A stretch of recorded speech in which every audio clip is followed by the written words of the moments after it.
Very good morning दोस्तों, स्वागत है आपका अपने यूट्यूब चैनल khanstudy.com पे। आज हम कोरोना से जुड़े 10 ऐसे महत्वपूर्ण क्वेश्चन करेंगे जो आपके एग्जाम के लिए काफ़ी इंपॉर्टेंट होने वाला है। और इन सभी क्वेश्चन को हम ट्रिक से याद करने का कोशिश करेंगे और कोशिश करेंगे कि आपको इसी वीडियोस में सारा का सारा क्वेश्चन एक बार में याद हो जाए, दोबारा आपको याद करने की ज़रूरत ना पड़े। तो वीडियो काफ़ी इंपॉर्टेंट है, वीडियो में शुरू से लेकर अंत तक जरूर बने रहिए। चलिए शुरू करते हैं हम आज का पहला सवाल।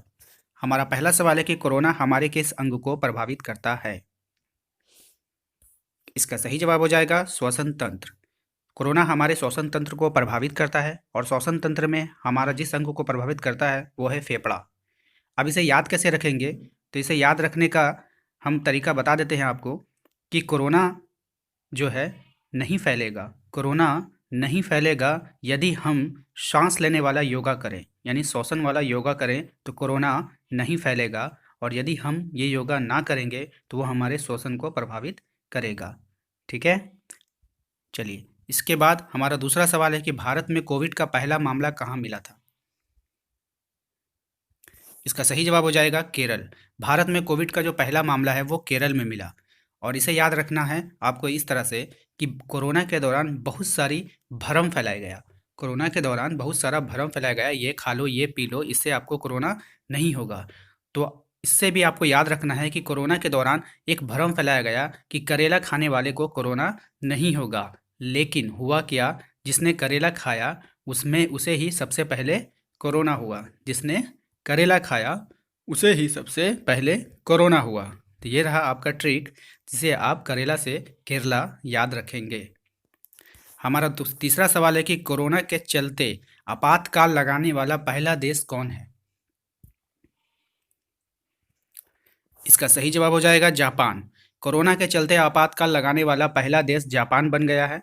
और इसे याद रखने के लिए आपको याद रखना है कि जापान पहले से ही काफ़ी परेशान है और विश्व युद्ध के दौरान भी उसने काफ़ी कुछ झेला। और इसलिए जब ये कोरोना फैला तो ये एक महामारी था और एक विश्व युद्ध से कम नहीं था। तो इसलिए सबसे पहले जापान ने इसे अपने यहाँ आपातकाल घोषित कर दिया फॉर सेफ्टी के लिए। ठीक है, आप याद रखें कि जापान पहले से ही परेशान रहता था और इस तब मामले में तो उसने क्या किया, सबसे पहले अपने यहाँ आपातकाल लगा दिया। चौथा सवाल है हमारा, आयुष कवच कोविड ऐप किस राज्य ने लॉन्च किया है। आयुष कवच कोविड ऐप किस राज्य ने लॉन्च किया है। इसका सही जवाब है उत्तर प्रदेश।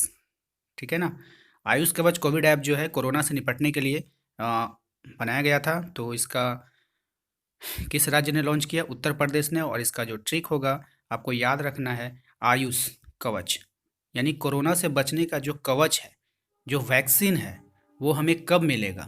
कोरोना से बचने का जो कवच है, वैक्सीन है, वो हमें कब मिलेगा। हमें उत्तर दो, हमें उत्तर दो कि हमारे पास वैक्सीन कब आएगा। तो उत्तर से आपको याद रखना है उत्तर प्रदेश। आयुष कवच कोविड ऐप किस राज्य ने लॉन्च किया, तो उत्तर प्रदेश ने लॉन्च किया। हमारा पांचवा सवाल है कि ऑनलाइन सेवा वितरण में बड्डी ऐप किस राज्य ने लॉन्च किया था कोरोना के दौरान। ऑनलाइन सेवा वितरण में मी बड्डी ऐप किस राज्य ने लॉन्च किया था। इसका सही जवाब है अरुणाचल प्रदेश। ये ऑनलाइन सेवा था जो घर घर आपकी सेवा पहुंचाता था। तो मी बड्डी ऐप को किस राज्य ने लॉन्च किया, अरुणाचल प्रदेश। इसे याद कैसे रखेंगे, तो भाई कोरोना के दौरान आपको घबराने की कोई ज़रूरत नहीं है। कोरोना के दौरान आपको घबराने की कोई ज़रूरत नहीं है। आपका सारा सामान जो है आपके आंचल में पहुंचा दिया जाएगा। आप टेंशन बिल्कुल ना लें, आपका सारा सामान जो है मी बड्डी ऐप के द्वारा जो है आपके आंचल में पहुंचाया जाएगा, यानी आपके गोद में पहुंचा दिया जाएगा। तो आंचल से आपको याद रखना है अरुणाचल प्रदेश। अरुणाचल प्रदेश ने मी बड्डी ऐप को लॉन्च किया था। हमारा छठा सवाल है कि कोविड लोकेटर ऐप किस राज्य ने लॉन्च किया। इसका सही जवाब हो जाएगा Goa. Covid locator app Goa ने लॉन्च किया था कोरोना के दौरान, यानी जब महामारी हमारे चरम सीमा पर थी। और उसी समय कोविड से निपटने के लिए गोवा राज्य ने कोविड लोकेटर ऐप को लॉन्च किया। इसे याद रखना है आपको कि कोविड लोकेटर और है आपका गोवा। तो गोवा से आपको याद रखना है गो कोरोना। गोवा से याद रखना है गो कोरोना या कोरोना गो, क्योंकि अब तुम्हें लोकेट कर लिया गया है। जब कोरोना को लोकेट करना ही देखिए मुश्किल था, जब कोरोना लोकेट हो जाता है तो उसे गो कहना आसान हो जाता है। अगला सवाल है हमारा, कोविड से निपटने के लिए कोविड केयर ऐप किस राज्य ने लॉन्च किया है? इसका सही जवाब हो जाएगा अरुणाचल प्रदेश। कोविड से निपटने के लिए कोविड केयर ऐप किस राज्य ने लॉन्च किया है? अरुणाचल प्रदेश। देखिए फ्रेंड्स, इसे याद करना है आपको कि कोविड यदि आपको हो गया है तो आपको डरने की कोई ज़रूरत नहीं है। आपका केयर किया जाएगा, आपको आंचल में छिपा कर रखा जाएगा, आपको आंचल में छिपा कर रखा जाएगा, आपको बिल्कुल केयर किया जाएगा। आपको घबराने की ज़रूरत नहीं है यदि आप कोविड से संक्रमित हो जाते हैं। यदि आप कोविड से संक्रमित हो जाते हैं तो आपको बिल्कुल पॉजिटिव रहना है, आपको घबराने की ज़रूरत नहीं है, आपको बिल्कुल आंचल में बच्चों की तरह छुपा कर रखा जाएगा। तो आंचल से आपको याद रखना है अरुणाचल प्रदेश। कोविड से निपटने के लिए कोविड केयर आप लेकिन ध्यान रखिएगा, केयर किया जाएगा आपका, आपका इतना केयर किया जाएगा, आपको आंचल में छिपा कर रखा जाएगा। तो इससे आप याद रख सकते हैं अरुणाचल प्रदेश। हमारा अगला सवाल है कि सार्स कोविड 2 किस प्रकार का वायरस है?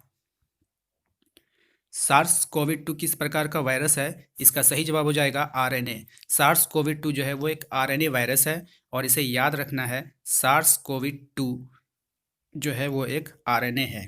तो इसे याद कैसे रखेंगे? देखिए, सार्स कोविड 2 है ये, इससे पहले एक सार्स था, ठीक है ना? तो ये दो ही वायरस है, ठीक है ना, और ना है, ठीक है ना। सार्स कोविड 2 दो ही वायरस है, यानी कोरोना जो है वो सिर्फ दो वायरस है, दो वायरस है, और आर ना है। फ्रेंड्स, अगर आप इसे नहीं समझे तो एक बार फिर से समझ लीजिए। सार्स कोविड 2 जो है दो वायरस है, एक कोविड 1 एक कोविड 2। तो आपको याद रखना है कि सार्स कोविड 2 दो वायरस है, आर ना है, आर ना है यानी और नहीं है, दो ही है। तो आपको याद रखना है आर एन ए, आर ना है, आर ना है, आपको याद रखना है। तो हमारा अगला सवाल है कि कोविड के दौरान भारतीय नौसेना ने विदेशों में फंसे भारतीयों को भारत लाने के लिए कौन सा अभियान चलाया?